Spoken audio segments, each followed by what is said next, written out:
I am Joshua P. Warren, and this is Joshua P. Warren Daily. And you know, I don't interview many people these days because I save that for only the best. And the man who is joining me today is truly one of the best.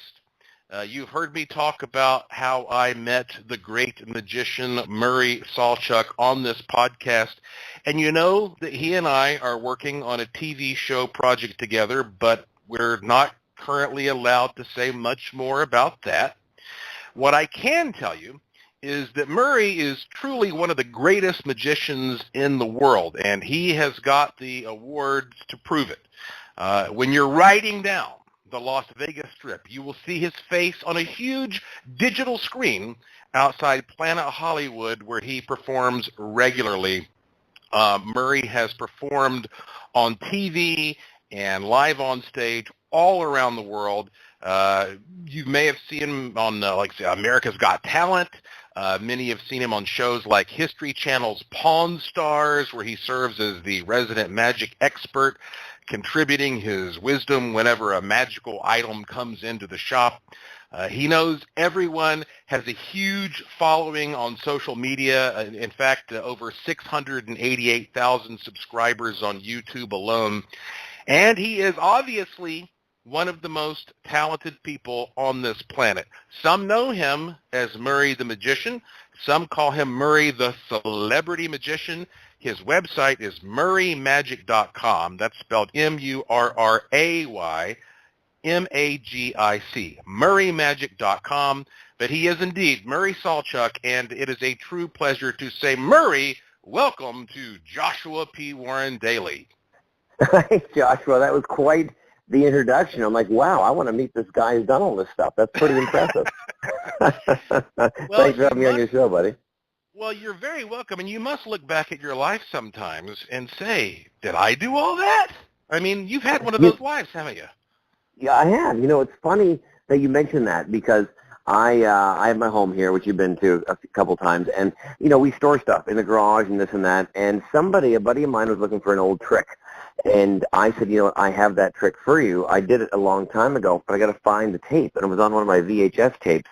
So I went into my garage, pulled out these old boxes of photo albums, you know, and it's unbelievable. I was going through stuff when I first started magic when I was just a kid, you know, 12, 13 years old, with these old pictures of me and David Copperfield and everything. I've been looking for those damn pictures for about 20 years now, so I finally found them. So it's been quite the week, but it's funny you mentioned that because I do look back and go, wow, where did the time go? And it's kind of cool to see where, you know, where everyone's at this point in their lives, you know? Well, let's focus for a moment on that rare person out there who has never heard of you. Tell us a little bit about where you're from, where you are, and your description of what you do. Well, you know, I am originally from Vancouver, Canada. I am Canadian, and I'm now an American citizen as well. I became that February 13th, 2009. So I'm American-Canadian. and I started out doing magic as a kid when I was 7, 8 years old back in Vancouver, Canada. And I do birthday parties and, you know, small little corporate events. And I had a Yellow Pages ad back in the day. This is obviously before the internet. And I worked my way through. You know, I have a degree in marketing and also a degree in broadcast communications. And but I started with my first big gigs. I started getting on cruise ships touring the world and all that other stuff, and reality TV and all that jazz, and ended up here in Vegas. But I started out as a kid magician. That's kind of how it all started. So what are your earliest memories of falling in love with magic? Money, Joshua. That was the reason. No.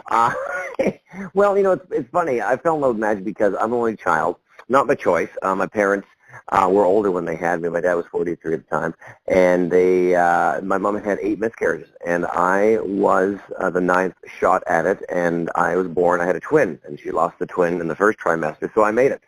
So by the time they tried for 13 years, they're like, oh, my God, we had a kid. 2 arms, 2 legs, that's a win. Not sure about the brain, but, you know, he's standing. So they stopped at that point.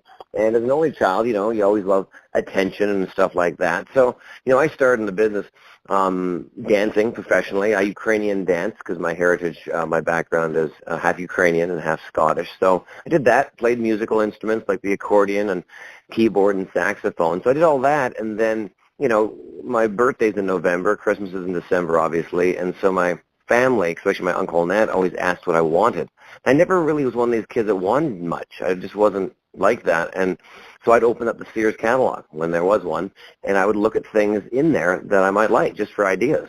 So I wrote down a bunch of stuff, along with a car and a boat and a dog, which I never got till later. But I ended up writing down a magic kit because they were advertised in the magazine. And so my aunt and uncle got one of my first magic kits, and that bloomed into what I do now. It's just one of those. It was just another form of attention and something I enjoyed. I watched Copperfield on TV, stands the Statue of Liberty, like many of us did, and I thought that's pretty cool because I knew he didn't have a power. I knew it was a skill, and I thought that's pretty cool. So that's kind of what piqued my interest in getting into the business. And then, of course, I did a kid's birthday party. And my first one, I got paid $10 for 30 minutes of doing something I loved. So going back to that money thing, I was shocked that somebody would actually pay me for doing something that I did for fun for 30 minutes and walk away with $10. And when you're, 12, 13 years old, that's a lot of money for 30 minutes. I remember the first time I went into a magic shop, and the guy working there showed me the cups and balls routine, which I think some say is one of the oldest magic tricks in history. And it is. And so I started, that was like my thing for a while. I would perform the cups and balls when I was a kid.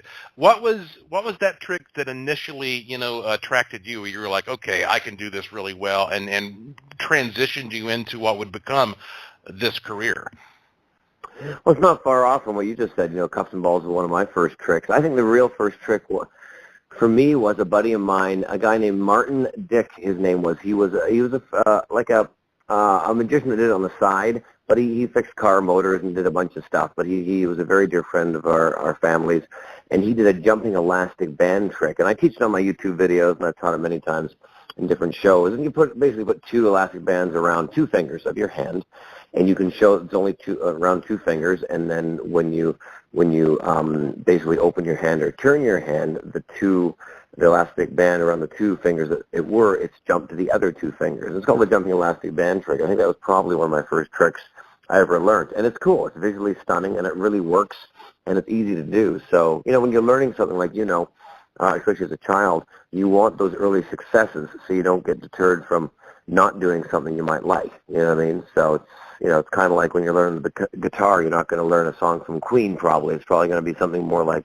Twinkle, Twinkle, Little Star, So would you consider whatever your biggest break is, and I want to hear about what that is, would you consider that happening before or after you got on cruise ships?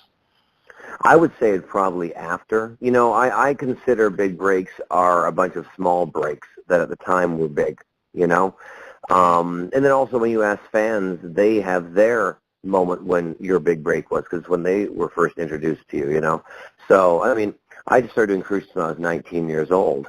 And then later down the road, I ended up doing America's Got Talent when I was 30. So that's quite a gap. It's 11 years of traveling the world and playing resorts in Japan and all over the place before that happened. And a lot of people consider America's Got Talent a big break for me because it was in 2010, and that was the peak of that series. They were getting 22 million viewers an episode, which was unbelievable. It was only 5 years in at that point, so it really was the pinnacle for that show. Now they're getting around 8 million, which is still very good, but 22 million is very hard to understand. That's when also the Internet was still, obviously, in its infancy. There was Twitter and stuff around, but now, back in the day, we weren't allowed to use Twitter or Instagram when we were on the show because they really wanted to keep it TV-based. Now, when you do the show, if you don't have an Instagram or Twitter, they'll make one up for you so you can use it. And it's to their advantage, of course, advertising the show, and it's also to the act's advantage. So it's interesting how social media has really made a different game in entertainment and being recognized. But I would say America's Got Talent was my one big break, along with others. Because after that, Pawn Stars came along because I was exposed. People could see me and others, But, on TV, you can go as far back. If you're a fan of Comedy Central's Reno 911, that was one of my first big breaks on reality TV on a huge show. But at the time, it wasn't. It was just a pilot, so it wasn't even on the air. And I didn't even understand the humor. I didn't find it funny. I still don't find it funny. But they loved it. I did it, and now it's become a cult classic, so. Well, let's go back for a second to your cruise ship days, because I've been on a lot of cruises, and as a matter of fact, I've doubt I'll ever go on another cruise. I've done so many cruises, I'm kind of sick of it. I can't even imagine your experience. What was it like? I mean, like, for one thing, how did you apply for that job to be a magician on a cruise line? And then what was that lifestyle like? Well, I did cruises for like 18 years. It was a great way for me to jump from a kid's magician, to an adult performer. And the story goes like this. There's an agent in Vancouver, a very dear friend of mine now, but he was and still is a big agency in Vancouver, Canada, called Whitefoot Entertainment, and his name is John Whitefoot. So he had a lot of contracts in Vancouver and internationally. And so I'd mail all these agents. He was a big one. Well, all of a sudden, my parents, we had a ranch down in Washington, so my parents would go away for the weekend. And it's only 45 minutes from Vancouver, so it's not that far away from the house, but they'd have a cabin there. So they'd go away on the weekends. And at that age, I was 18, 19, I'd stay home and do my own thing and work. I was a lifeguard at the time. And so all of a sudden, I got a phone call. And the phone call came, I believe, like on a Monday, because I think my parents were staying on a long weekend. And it was from John Whitefoot, English guy. And he says, Murray Sawchuck? I said, yeah. I said, well, this is John Whitefoot calling. We've seen your tape. We submitted it. And we have a cruise ship offer for you. Now, I almost passed out because I've wanted to do cruise ships all my life. I was so excited about this, and I was 20. And I thought, holy smokes, I've been doing kids' birthday parties up until now. I'm a lifeguard as well for extra money and all this other stuff. So I was like, wow, it's a great break. So I said, great. I said, what is the situation? He said, well, the pay is $1,100 in American funds a week. And I just thought, holy crow, because at the time, even now, the Canadian dollar is like it was now. I mean, $1,100 American was close to $1,800 Canadian a week in 7 days. Well, I never dreamed of making that much money back then. This is back in the early 90s, let alone doing something I love. And I said, okay. He said, well, they're going to give you a 2-month contract for 8 weeks. And I said, all right. I said, can you do 2 45-minute shows and a 15-minute show to an adult audience? I went, of course I can. Not a problem. I got lots of that ready. Not a problem. This is great. He says, well, just so you know, I need you to get an American bank account for your money to be transferred to and commissions to be sent back and forth. And then just so you know, you'll be flying out Friday. I'm like, when? He's like, Friday. And this is Monday. And I'm thinking, you've got to be kidding me. And I thought, oh, my goodness. And I thought, sure, no problem. Great. Well, I'll fax over the contracts. Remember, the Internet wasn't around then. So it was all fax. And I said, great, fax me them over, sign them, and then get them back to me. And then send me a copy of your passport, and then I'll get you flights and that within the next 24 hours. I'm like, that's wonderful. I said, that's just lovely. I said, thank you, John. I hung up the phone. And I passed out, and then I did 2 cartwheels in my backyard. I was so excited. I could not believe I'm going to travel. And the show, and then he also included the itinerary, and the itinerary was me flying to Montreal, Canada, and getting a ship from Montreal to New York. It was a 7-day cruise from Montreal to New York, and then back to New York to Montreal, down the St. Lawrence River. And so that's great, and I do these shows. Well, little did he know, first of all, I had no travel gear. I had no big cases to take my stuff in. I had maybe 15 minutes of adult material in my repertoire. Everything else was kids material because that was my main bread and butter, kids' birthday parties. There's not, that many adult shows locally, when you're a kid or any time. So I thought, oh, my goodness. So I started taking all my routines, trying to make them more adult within like 3 days. I packed every bit of magic I owned, and then I realized there's a very famous magic store in New York called Tannen's Magic. It's been around for years. And they had a catalog. Remember, this is kind of before the Internet. So I opened the book, and I went through the whole book. And within probably about 2 hours, I bought an hour of material that I knew I'd have to learn within the next week. And I bought all these tricks that I read about, and I thought, well, these will work. I'll figure this out. So what I did is I knew I had enough material to do the shows from Montreal to New York. So I had a 45-minute show and a 15-minute show. The 15-minute one's usually when you come on the cruise ship for that opening night and stuff for those who don't cruise. It's just a welcome aboard, hello everybody, and all the acts come out and do 5 or 10 minutes. And then you do your main show. So I knew I had enough material to get through that, but I didn't have enough different material on the way back. And the reason they wanted different material is because some cruisers stayed for 2 weeks, not just the 7 days. So on the way back, they didn't want to see the same show. So I get there, do the show. I get through it, barely, but I got through it. And personally, I think it was crap, but it was enough. The tricks worked. Everyone seemed happy. And in New York, I had all the magic stuff sent to the port.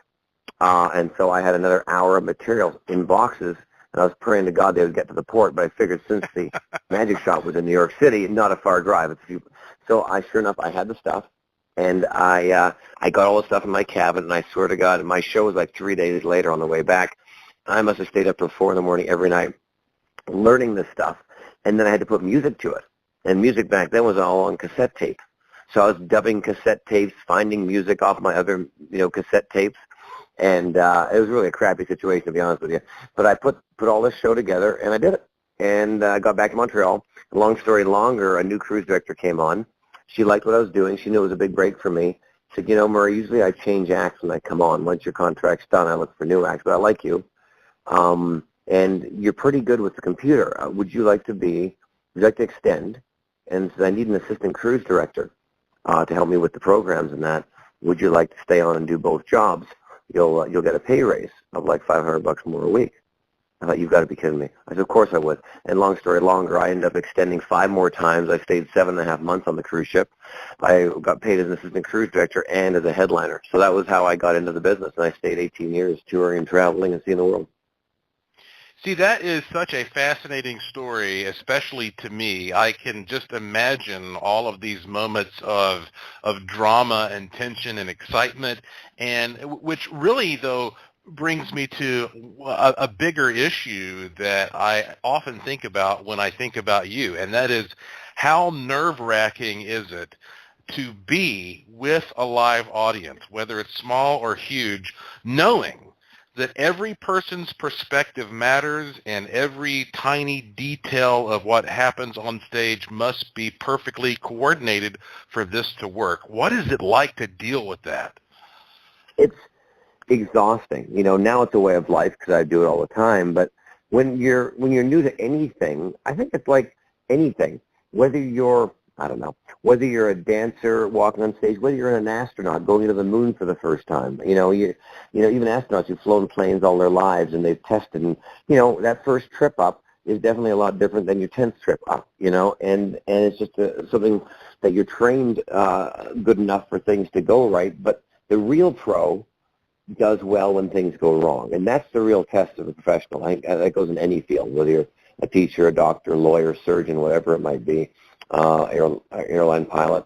And for me, I loved it because I have never stopped working, thank God, knock on wood. But the more you work, the better you get. And when things do go wrong, they go wrong to you, but you can change them so to the audience they don't look like it's wrong, From guitar players breaking a string on their guitar to magicians having a trick go wrong, you can always have an out, or at least prepare yourself for something that doesn't go right, and for me, it's very Inspector Gadget-ish in the sense that not only when I go into, anytime I do an interview, this is like one of the only interviews, in a long time that I haven't had to bring any tricks with me because we're obviously on the air, but when I'm on TV or even a live show, I can't just come and be interviewed. It never works that way. I always got to come in with 2 or 3 tricks and stuff like that, so I can't ever just sit there and relax and just be, like what you're doing right now, ask about my life and what I've done.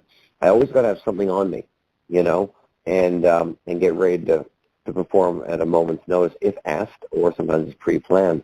So it's definitely a different mentality. It's definitely 2 or 3-fold when I come in. It's like Tom Cruise, when he goes on to get interviewed by Jimmy Fallon, he never gets asked to recite Shakespeare. He just gets to ask about his life, the movie he was just in, that he filmed probably a year and a half before that, and that's it. He doesn't have to play characters or do anything. He just has to be interviewed and be the star that he is. So as a magician, you always have a second. There's always another agenda usually when you come in a room as a magician.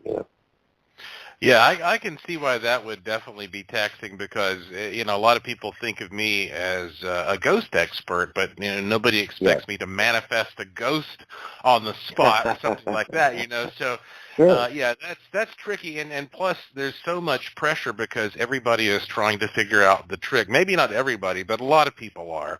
Sure they And are. so, and that makes you even, more cautious about, how you're doing things. And so, what do you think is the most important key to being a successful magician? I think know your audience. I think it's one of the most important things. And a lot of this information I'm sharing with you, I think goes for everything. Whether you're a teacher, you're, a speaker in your field even, I think it's know your audience, know what you're dealing with, and never blame it on an audience for a bad show. Blame it on yourself, because certain audiences want to be there, certain audiences don't want to be there because you've been hired by a big corporation. They don't know they're going to see. It's just a big annual dinner or something. Or they bought tickets to see you. Well, the ones buying tickets to see you are the easiest because they're fans already. They bought a ticket to see you. It's the ones where you're hired to either do a festival, a fair, somewhere where the audience doesn't necessarily know what they're getting, and now you got to win them over. Even some may know that you're famous and popular, some may not. So that's the hardest. But I think the key is to know your audience, and even though you have your certain bits that you're going to share with them, be aware that maybe they don't want super high energy, so bring it down a notch, or maybe they do want high energy, so go up. Or maybe they don't want to laugh. It's just not a funny group. So don't be as funny. Be more intellectual, I think that's something as a professional you tweak very quickly when you walk out to a live audience because you really have to understand that. I think to win them over at the end, that's the key. Yeah, that makes sense. So Mm-hmm. Gosh, I can't even imagine how much stuff that you've been exposed to. And I know that these kinds of questions are difficult, but what is the best magic trick you've ever seen? Probably one of the best magic tricks I've ever seen personally. I have to go back when I was first kind of, bitten by the magic bug. I would have to say is David Copperfield bandaging the Statue of Liberty. Yeah. It was so well done, and that was before CGI and before all this other stuff. It was just good old television. And Statue of Liberty obviously is a world-renowned, statue, an iconic symbol. Everyone kind of knows where it is in the middle of the water. There's a massive city around it, and everyone can see it. And he was doing it as much in real time as he could. He had cameras around all sides of it, which was a Polaroid cameras taking photos every 10 seconds or something or whatever he had, which was the most advanced technology he could provide right away, which was the Polaroid, which ironically now, we have digital cameras, but digital cameras aren't far off from a Polaroid. You know what I mean? Because it's pretty amazing. You hit a button and there's your picture. It still isn't amazing. And now they're making a comeback, which is ironic. But so he used that. He used a curtain that covered the whole statue that went straight up. And then when he dropped it, it was gone. There was helicopters flying through it and stuff. And when you look at that, it was pretty amazing, when you see it done in real time. So to this day, I still think it's one of those tricks that will be timeless, in our business. Well, obviously, all professional magicians dream of someday making it to Las Vegas. And so here we have this town full of the best magicians.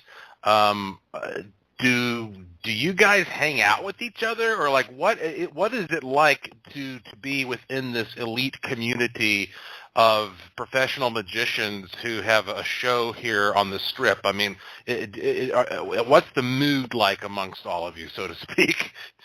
It's exciting. I mean, some of us are friends with each other, and some of us aren't. Some of us are competitive, some aren't.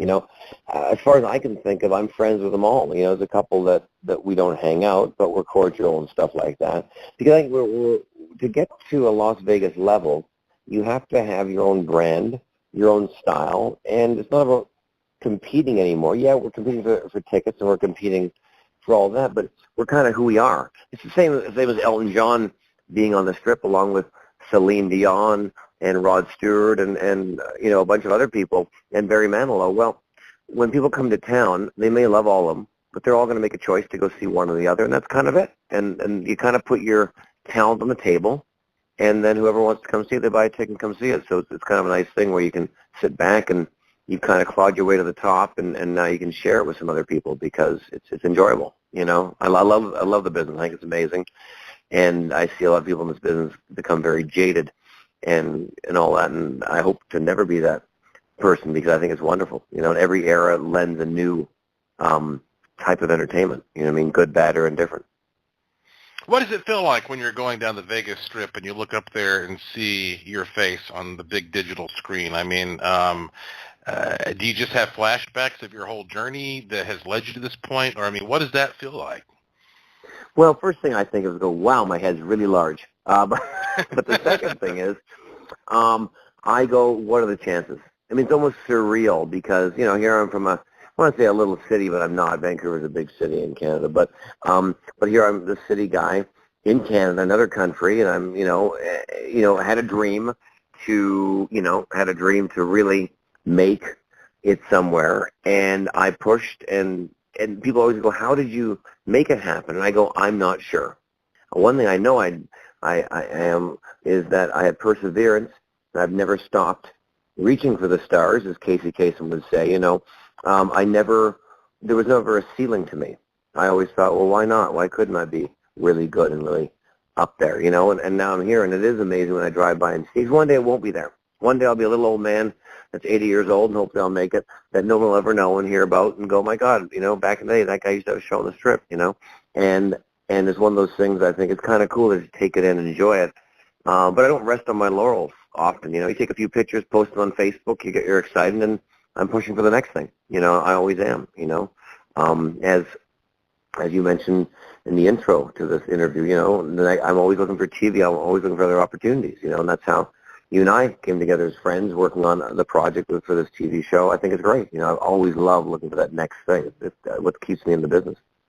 Oh yeah, it's amazing. You know, people say that I don't sleep, but no, I have to say that Murray never sleeps, folks. I mean, this guy, he's always into something, and you're always on the top of your game. And I know how thorough that you are when you examine your art and really your science as well when it comes to this field called, you know, illusions or magical entertainment. So is there, at this point in your life, is there still some kind of holy grail illusion that eludes you, that you just don't know how it works and you'd love to know how it works?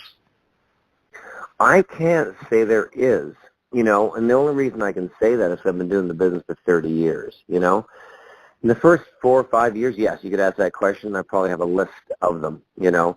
But I think at this point, it's kind of like asking a heart surgeon what procedure a doctor used, and, you know, he may be fooled for a second if it's a new procedure or something that someone invented. But after about 5 minutes of thinking about it, he goes, oh, that's right. I think he did do that, you know, because you've done it so much and so long. Now, to me, it's, you know, it's alien to me because I'm not a heart surgeon. I find that stuff fascinating, you know. But to somebody who's done it for all their life, you know, they might see a procedure and go, that's interesting. How the heck did they? Oh, that's right. That's what they must have done. Just because you've done it for so long, there's only certain ways something can be done, you know, or you've done something for so long and you've almost done it every which way, you know. So it's, you know, it's a different place to be. But it is nice when you're watching a show, though, and there's a new magician out there, a new trick, and you do get fooled for that first 30 seconds. It's a really cool thing because all of a sudden, you know, I personally remember what it was like to be fooled by magic and why I wanted to get into it, you know. I have a friend who's one of the best surgeons in the United States, and whenever you're hanging out with him socially, people can't help themselves. They have to start asking him medical questions, and he always says, oh, no, that's fine. I don't mind giving curbside service, and he hands out his advice. So I'm going to ask you for a little curbside magician service here. For sure. If somebody's listening right now who wants to fool their friends, maybe it's a kid, maybe it's an adult, what is a simple trick that you can recommend that will get you the most bang for your buck? So in other words, it's easy to do, but it's going to get the biggest wow factor. Anything come to mind? Well, if you want something simple and easy, you can buy at a magic store. I have an idea, and I also got something you can make at home, which is easy. So the one at a magic store, you can buy something that's called the Dove Pan. It's been around for years, the silver pan. And you show it empty, and you cover it with a lid, and when you lift the lid off, you can have whatever that you could fit in that pan appear. A stuffed rabbit, you can have real food appear. I used to do a thing at Christmas time. For Christmas shows, I'd have 3 kids up on stage. I'd give them one kid some flour, one kid some nuts, and one kid some, like, I don't know, raisins or something, and we'd be making a holiday cake.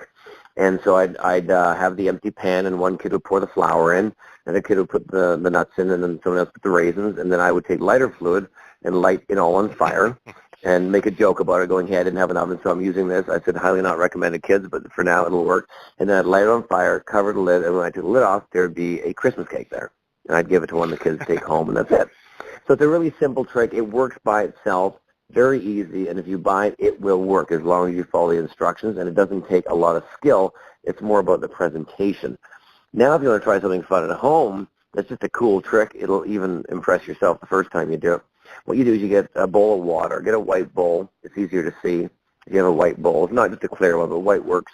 Fill that with cold water, and then take your salt, not your salt, but your pepper shaker, and shake the pepper all over the top of the water. So cover it with water. And then what you do is you take your finger and you make a story up. People all have all sorts of stories. That the pepper is like a big crowd in the middle of the center of a city. And then your finger is Superman or Batman. And when it arrives, they all spread. And as soon as you touch the middle of the water, all the pepper shoots to the side of the bowl. And that's it. It's a really cool trick. And the science trick is basically what you do is you do the setup like I just told you, bowl of water, cold water, pepper on top. What you do, though, and you don't tell people this, but you put a little bit of liquid soap on the tip of your finger, or even get a hard bar of soap and rub it back and forth. So when you touch the tip of that water, as soon as it touches the tip of the water, the soap dissipates on top of the water, and it pushes the pepper all the way to the edges. And it's kind of a cool thing. So if you're bored, try that. It's a fun thing to do with your kids or family. You know? You know, that's so interesting because I have seen that done as a science demonstration, but I've never thought of it as a magic trick, and that shows the art of what you do. That you know, it's really mainly about the performance, isn't it? Yeah, it's all about the presentation, isn't it? Yeah, and so, but okay, well, given that, and again, given that you are a guy who, as I said earlier, you know the art, you know the science, have you ever been on stage and surprised yourself by doing something that seemed truly magical, that you think was more than just mere luck or a mere trick, like you've gotten so in the zone that you actually do something that you're like, I don't even know how that happened, but you just play it off? I've had the odd time where something's fallen out of the sky, you know, like a feather or a ping pong ball from the rafters or something, you know, where at the time it happened, it just appears, it hits the ground, and you catch it and you make a joke, you know, of it. And it's a beautiful timing thing. It just happens at the right time when you're like, wow, I could never even get that to happen again if I tried with hiring somebody to release something at the same time. You know, there's things like that. You know, I've had waitresses in the middle of something. After a comedy bit, I say something about something on stage, and I've had waitresses where I have a tray of glasses, and all of a sudden they get to the end of the stage to hand them out, and they fall. The whole damn tray goes. And you're like, you've got to be kidding me. You know. And but at the time, I've had it happen a couple of times now where it hasn't been at the right time, but I have had it at the right time. But no, not a lot. You know, I mean, yeah, once we had a fan stage where I believe was blowing haze out, but there was no haze going at the time, but the fan was blowing. So I dropped a handkerchief on the floor, and when I dropped it on the floor, it actually blew it all the way to stage left. And I had nothing to do with it because it was this fan blowing, but nobody could hear or feel the fan except me because I was on stage. So it made a really cool effect. But I couldn't really explain much because no one saw the fan, and it would just happen. So I made a joke out of it. So there you go. So what is your opinion in general on mysterious and paranormal and weird stuff? I find it fascinating. I am fascinated by it. Like, I watch all those different shows on TV, you know, from the Ghost Hunters to even Forensic Files. I know it's a different thing. And also, I find it fascinating that people see things, have things happen to them, and have no explanation for them, or they do have an explanation for them, and they're 100%, you know, right in their world of what they believe. I think it's fascinating. And, you know, I'm the type of person where I don't believe in ghosts, but I don't not believe in ghosts. You know, I'm Switzerland. I'm right in the middle of it all. I always have been, because I have many friends. I probably have more friends that have told me ghost stories than ones that haven't. And I'm fascinated by it because, you know, in my world, I create an illusion. That's kind of what I do. So anything that happens, I just kind of chalk it up to whatever in my head I can make it work. You know, I go, it's a fan, it's wind, it's this, it's that. If power and lights go off, I go, well, nowadays with cell towers, you never know. Whereas other people go, oh my God, it's Uncle Harry coming back, or it's Aunt Bessie. And I go, that's phenomenal. You know, I never try to disprove it because it's their belief and it's what they saw, and I wasn't there. So how am I to tell them it's not true? You know what I mean? So I've always taken that approach. Well, as a guy who studies perspective, and that's really ultimately what this is all about, do you find that you are more suspicious than the average person when people tell you things, and ultimately, do you believe in a spirit realm? I mean, what are your personal beliefs when it comes to all that? Yeah, I believe in, you know, God and there's a higher power and all that. You know what I mean? I was raised as a Christian, but I've also taken religion with a grain of salt, you know, and not just religiously, but spiritually as well, in whatever form that you want to take it as. I've always looked at things as faith and believing in things. You know, also there's things I can do when I ask people to choose something on a table. I could have a lighter, a book of matches, and a book, and I need them to pick the book for the trick to work. So I go, look, it's a free selection. You know, whatever you want. Point to anything you'd like. Well, with the way I'm talking and how I present it, I will make them pick the book. It's just what I do. Like, it's a forced perspective. So, but a lot of people, if I did that in Africa, they would believe I had a power. They really would believe I had a power. And yeah, I guess I do have a power, but I know what the power is, and I'm controlling it. You know, but to them, they would think maybe I'm a witch or I'm whatever, but I'm not. I'm just using a psychological realm to try to get someone to do something that they believe that it's, you know, an unconscious decision or conscious decision. So that's kind of the way I look at things in that sense. You know what I mean? But yeah, I believe there's things around. There's a higher power. I don't have an answer for it, and I never speak on that I know either, because I don't know. You know, and I don't feel like I have proof enough to say that I know. You know, so that's kind of always been the way I've looked at things. You know, we could have an amazing discussion just about the philosophical question of freedom versus determinism, because, like you said, you know, there are tricks out there where people feel like that they have free will to make a decision, but you as the magician know all along that this is going to well, you know what the outcome is going to be, and yeah. and you know, and so therefore, it does kind of make you wonder, hey, is this whole thing called reality just a big-ass magic trick? And we feel like we have free will, but we're actually, you know, cutting off, well, something out there is cutting off the options, so to speak, so that you end up going into one area. It's a great question, and that's one we'll save for another day. But we're running short on time, so let me ask you this. If you had an unlimited budget, what is the ultimate trick that you can imagine someday creating? That's a great question. I mean, I have a lot of tricks I would like to do if I had the money, but if I had the ultimate, I'm not sure what it would be, you know? That's a really good question. I mean, yeah, I have tricks and ideas that I'd love to create on stage, but I feel like the question you're asking me is a lot bigger. So, I mean, I would love to resurrect something. It'd be kind of cool, you know, an old building, or recreate the Colosseum in you know, Rome to what it used to look like. You know what I mean? Like, if I could have that. And what's funny is with video mapping and imaging, you can almost do that. You know, on TV, I could almost recreate that visually through a camera lens in real time. You know what I mean? Nowadays, when they do this video mapping stuff and all that, you could actually almost recreate that at night, which is interesting, you know. But as a magician, we try not to use that stuff. You know, we use video mapping for, like, a backdrop or something that adds to a trick. But when I do tricks, you know, everything I do on my YouTube videos or live or on television, it's what you would see if you were in the audience. And I know a lot of magicians nowadays on TV don't do that, but everything you see is what you would see live. And even from our experience, you and I working together, you've seen that as well, you know, that I try to recreate everything pretty much in real time. So yeah. Yeah, that's important, and I wish so much that I could talk more about what we just filmed recently. Yeah, But right.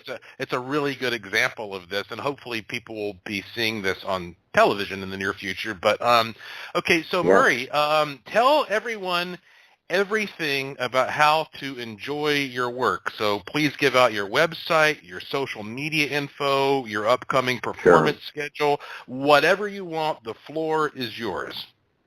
Well, you can always see me live here in Vegas at Planet Hollywood. I'm there 4 o'clock almost every day. You just got to check Ticketmaster, Google it, go to my website. You'll see what I'm playing. I'm also touring. I'm doing various dates. I'm playing in Atlantic City in the summer for one night. I'm going to go and be in Arlington, Texas, and I'll be in Reno, Nevada. So just check my tour schedule on my website. It's pretty current. The big thing that I love sharing with people now that I love is my YouTube channel. And it's under Magic Murray. We just had over 500 million views. We surpassed that a few weeks ago. It's under Magic Murray, and we upload new videos every single Wednesday. And we do pranks. We teach tricks, a bunch of stuff. So it's kind of a fun channel. Any age from 2 to 102 can enjoy, you know. And then if you want to find me online, it's always Murray Sawchuck or Magic Murray. And if you Google it, everything will come up. But I use my Instagram a lot, so if you want to see what my life's like on a day-to-day basis, I post a lot on Instagram. It's usually under Murray Sawchuck, which is just as it says, Saw and Chuck. So that's kind of about me. So, you know, it's been fun chatting to you, Joshua. And Murray Sawchuck is your real name, right? That is my real name, yeah. I do spell it a little differently. Professionally, I spelled Saw and Chuck, Chuck, which is the way I spell it professionally. But legally, there's no CK at the end of my name. It's just UK because that's the way in Ukraine it's spelled, you know. But it's too confusing for people, so I just go the way everyone spells it. Everyone beat me to it, and they win, so I just changed my name to make it easier. You're one of those rare people who was born with a stage name. It's like I'm pretty sure Clint Eastwood's real name is Clint Eastwood, and I cannot think of a better name for that guy than Clint Eastwood. But it's amazing, Murray, right? Yeah. Okay, so the clock has got us, but listen, I am honored to be your friend. I am excited about our upcoming projects. You are a truly amazing and fascinating guy, and I want to sincerely thank you for being on Joshua P. Warren Daily, sir. Thank you so much for having me on, Josh. I appreciate it, and I can't wait to keep listening to you.